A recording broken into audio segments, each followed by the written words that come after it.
Bab 7. Tahun Gajah. Pada zaman itu, Yaman berada di bawah pemerintahan Habsyah, dan Abrahah, warga Habsyah, adalah wakil raja di sana.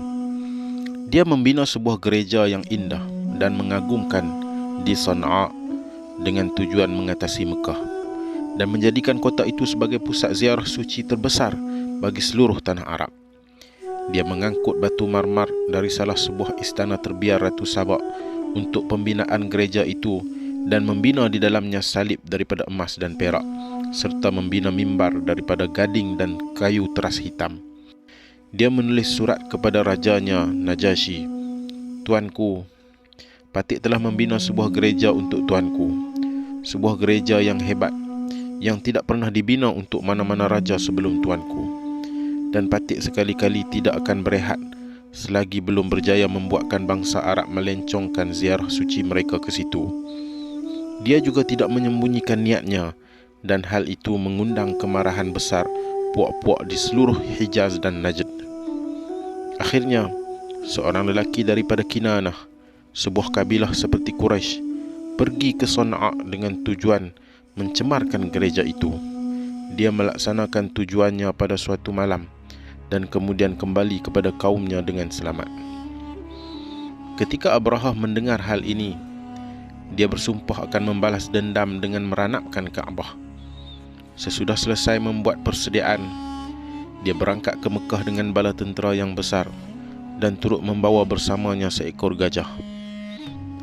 Beberapa kabilah Arab di utara Sana'a cuba menghalangnya, tetapi tentera Habsyah berjaya menewaskan mereka dan menangkap pemimpin mereka, iaitu Nufail daripada Puak Khata'am. Sebagai galang ganti nyawanya, dia menawarkan diri untuk menjadi pemandu jalan. Sewaktu pasukan tentera itu sampai di Taif, orang-orang Thaqif keluar menemui mereka, bimbang kalau Abrahah secara tidak sengaja menghancurkan kuil mereka Al-Lata, kerana menyangka ia adalah Kaabah. Mereka cepat-cepat menyatakan kepadanya bahawa dia belum sampai ke destinasi yang ditujunya, dan mereka juga menawarkan kepadanya seorang pemandu jalan untuk dia meneruskan perjalanan. Walaupun dia telah memiliki Nufail, dia menerima tawaran mereka, tetapi lelaki itu mati dalam perjalanan sekitar 2 batu dari Mekah, di sebuah tempat yang dipanggil Mughammis. Lalu mereka mengkebumikannya di situ. Kelak orang-orang Arab melemparkan batu ke kuburnya. Malah orang-orang yang tinggal di sana masih berbuat demikian sehingga ke hari ini. Abrahah berhenti di Mughammis dan mengirim sebuah pasukan berkuda ke pinggir Mekah. Mereka merampas apa saja yang ditemukan dalam perjalanan dan mengirim kembali hasil rampasan mereka kepada Abrahah, termasuk 200 ekor unta yang dimiliki Abdul Muttalib. Quraisy dan suku kaum lain di sekitarnya mengadakan mesyuarat tergempar dan memutuskan untuk tidak menentang musuh. Sementara itu, Abrahah mengirim seorang utusan ke Mekah, menyuruhnya untuk menemui ketua mereka di sana dan memberitahunya bahawa mereka datang bukan untuk berperang, tetapi hanya untuk memusnahkan Kaabah. Dan jika pemimpin Mekah ingin menghindari pertumpahan darah, dia harus datang ke kem pasukan Habsyah. Pada hakikatnya, Quraisy tidak memiliki ketua sejak hak-hak istimewa dan tanggungjawab mereka diagih-agihkan kepada keluarga Abdul Dar dan Abdul Manaf. Tetapi kebanyakan orang mempunyai pendapat tersendiri tentang ketua kabilah manakah yang boleh dianggap sebagai pemimpin utama Mekah, jika pun tidak secara rasmi. Tak kala utusan Abrahah tiba, dia disuruh pergi ke rumah Abdul Muttalib, yang kemudian bersama-sama salah seorang anak lelakinya mengikuti utusan itu kembali ke kem. Ketika Abrahah melihat Abdul Muttalib, dia sangat kagum melihat perwatakannya, sehingga dia sendiri bangun dari singgahsananya untuk menyambut pemimpin Quraisy itu dan kemudian duduk di sampingnya di atas permaidani. Dia menyuruh juru bahasanya bertanya sama ada Abdul Muttalib mahu mengajukan sebarang permintaan. Abdul Muttalib menjawab bahawa 200 ekor untanya telah dirampas oleh tentera Abrahah. lalu meminta agar ia dipulangkan semula kepadanya. Abraha agak terkejut dengan permintaan itu dan mengatakan bahawa dia kecewa kerana Abdul Muttalib lebih mementingkan untanya berbanding agamanya yang kini sedang terancam. Abdul Muttalib menjawab, "Aku adalah pemilik unta-unta itu, dan begitu juga rumah suci itu mempunyai tuannya sendiri yang akan melindunginya. Dia tidak mampu melindunginya daripada seranganku," kata Abraha. Abdul Muttalib menjawab, "Aku adalah pemilik unta-unta itu, dan begitu juga rumah suci itu mempunyai tuannya sendiri yang akan melindunginya. Dia tidak mampu melindunginya daripada seranganku," kata Abraha. "Kita lihat nanti," kata Abdul Muttalib. "Tetapi kembalikanlah unta-untaku." Lalu Abraha pun mengarahkan agar unta-unta itu dikembalikan. Abdul Muttalib kembali kepada kaum Quraisy dan menasihati mereka agar berundur ke perbukitan di sekitar kota. Kemudian beliau bersama beberapa ahli keluarganya dan orang lain pergi ke Kaabah. Mereka berdiri di sebelahnya, memohon pertolongan daripada Tuhan untuk melawan Abraha dan tenteranya. Dan beliau sendiri memegang gelang besi di pintu Kaabah dan berkata, "Ya Allah, hamba-Mu melindungi rumahnya, maka Engkau lindungilah rumahmu ini." Usai berdoa, beliau menyertai orang Quraisy naik ke atas bukit, ke suatu tempat yang membolehkan mereka melihat apa yang berlaku di lembah. Pagi esoknya, Abraha telah bersedia untuk bergerak ke kota dengan niat untuk menghancurkan Kaabah dan kemudian pulang ke Sana'a dengan mengambil laluan yang sama mereka gunakan untuk datang ke Mekah. Gajah yang dilengkapi perhiasan dan perisai dibawa ke tempat yang telah disediakan di hadapan barisan tentera.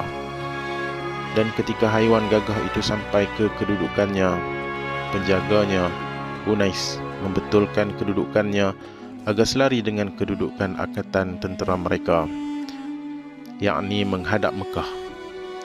Tetapi Nufail, penunjuk arah yang membantu tentera Abraha dalam keadaan terpaksa itu, telah bergerak di dalam konvoi tentera bersama Unais di sepanjang perjalanan dan secara tidak langsung telah belajar daripadanya beberapa bahasa arahan yang difahami oleh gajah itu. Dan semasa Unais memalingkan kepalanya ke arah lain untuk melihat isyarat maju, Nufail memegang telinga yang besar itu, membisikkan arahan yang tegas agar haiwan itu melutut. Gajah itu pun perlahan-lahan berlutut di tanah. Keadaan itu mengejutkan dan mencemaskan Abraha serta pasukannya. Unais mengarahkannya untuk bangun, tetapi arahan Nufail kebetulan selari dengan arahan yang jauh lebih berpengaruh daripada arahan mana-mana manusia. Maka gajah itu enggan bergerak. Mereka melakukan bermacam cara untuk memaksanya berdiri. Mereka bahkan memukul kepalanya dengan batang besi serta menyucuk perutnya dengan cangkok besi, tetapi ia tetap diam bagai batu. Kemudian mereka mencuba cara lain dengan membuatkan seluruh pasukan berpusing dan bergerak beberapa langkah ke arah Yaman. Ia lantas berdiri, berpusing dan bergerak mengikuti mereka. Mereka berharap apabila mereka berputar arah semula nanti, haiwan itu juga akan turut berputar. Tetapi sebaik saja ia menghadap Mekah, maka sekali lagi ia berlutut. Ini adalah alamat paling jelas bahawa mereka tidak harus terus maju walaupun selangkah. Tetapi Abraha dibutakan oleh cita-cita peribadinya untuk tempat suci yang telah dibinanya dan oleh keazamannya untuk menghancurkan pesaingnya yang hebat. Jika mereka berpatah balik, barangkali mereka semua akan terlepas dari bencana. Namun segalanya sudah terlambat.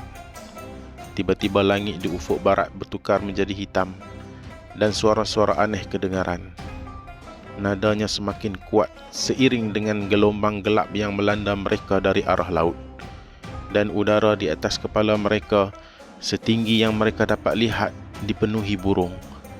Orang-orang yang terselamat dalam peristiwa itu menceritakan bahawa burung-burung itu terbang sepantas burung layang-layang dan setiap seekor membawa 3 biji batu sebesar kacang pie kering, sebiji di paruh dan 2 biji lagi di celah cakar kaki. Burung-burung itu melayang ke sana sini di atas barisan tentera sambil menggugurkan batu yang dibawa. Dan batu-batu itu sangat keras dan meluncur dengan begitu laju sehingga menembusi baju Zirah. Setiap batu menemukan sasarannya dan membunuh mangsanya kerana sebaik saja ia menyentuh tubuh. Daging mangsa mereput, ada yang mereput dengan pantas dan ada pula perlahan-lahan. Tidak semua orang terkena hujan batu itu, dan di antara mereka yang terselamat adalah Unais dan gajah. Tetapi semuanya dilanda ketakutan. Beberapa orang yang terselamat terus tinggal di Hijaz dan memperolehi mata pencarian dengan mengembala atau dengan pekerjaan lain. Tetapi sebahagian besar prajurit kembali ke Sana'a dalam keadaan berantakan. Banyak yang mati di tepi jalan dan banyak pula yang lain termasuk Abrahah mati tidak lama selepas sampai di Sana'a. Nufail pula telah melarikan diri ketika semua orang sibuk menumpukan perhatian pada gajah dan berjaya menyelamatkan dirinya ke perbukitan berdekatan Mekah. Sejak hari itu, puak Quraisy digelar oleh bangsa Arab sebagai keluarga Tuhan, dan malah mereka mendapat penghormatan yang lebih tinggi berbanding sebelumnya kerana Tuhan telah mengabulkan permintaan mereka dan menyelamatkan Kaabah daripada kehancuran. Penghormatan terhadap mereka bertambah, terutama selepas peristiwa kedua yang tidak diragukan lagi juga mempunyai kaitan dengan peristiwa pertama tadi yang terjadi pada tahun yang sama, iaitu tahun gajah. Abdullah bin Abdul Muttalib tidak berada di Mekah pada waktu keajaiban burung itu berlaku. Beliau berdagang ke Palestin dan Syria bersama salah satu kafilah. Dalam perjalanan pulang, beliau telah menginap di rumah keluarga neneknya di Yathrib dan jatuh sakit di sana. Kafilah itu kembali ke Mekah tanpa Abdullah. Apabila berita tentang keadaannya sampai kepada Abdul Muttalib, beliau segera menghantar Harith untuk menemani adiknya pulang sebaik saja keadaannya mengizinkan untuk melakukan perjalanan. Namun ketika Harith sampai di rumah sepupunya di Yathrib, mereka menyambut salamnya dengan ucapan simpati. Lantas dia terus mengerti bahawa adiknya telah meninggal dunia. Mekah diselubungi kesedihan yang sangat besar sewaktu Harith kembali. Penawar hati Aminah adalah anak yang belum lahir daripada suaminya yang telah meninggal dunia. Dan semakin dekat detik kelahirannya, semakin tenang hati Aminah. Beliau menyedari kehadiran cahaya dalam dirinya, dan suatu hari cahaya itu memancar dari dalam tubuhnya, terang benderang, sehingga beliau dapat melihat istana Busra di Syria. Aminah juga terdengar satu suara berkata kepadanya, "Engkau mengandungkan seorang raja kepada bangsa ini, dan ketika dia dilahirkan, katakanlah, aku meletakkannya di bawah perlindungan yang esa daripada kejahatan mereka yang iri hati. Kemudian namakanlah dia Muhammad." Beberapa minggu kemudian, anak itu pun dilahirkan. Waktu itu Aminah berada di rumah bapa saudaranya.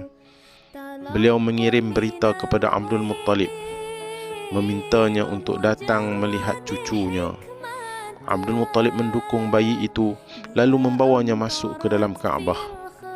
Beliau memanjatkan kesyukuran kepada Tuhan atas kurniaan ini. Kemudian Abdul Muttalib membawa sang bayi kembali kepada ibunya. Tetapi dalam perjalanan, beliau berhenti untuk menunjukkan bayi itu kepada ahli keluarganya.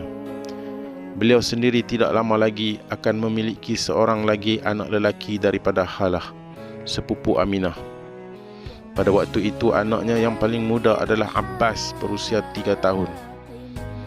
Ketika bertembung dengan anaknya itu di pintu rumah, beliau berkata, "Ini saudara kamu, ciumlah dia," sambil mendekatkan bayi yang baru lahir itu kepadanya, dan Abbas pun menciumnya.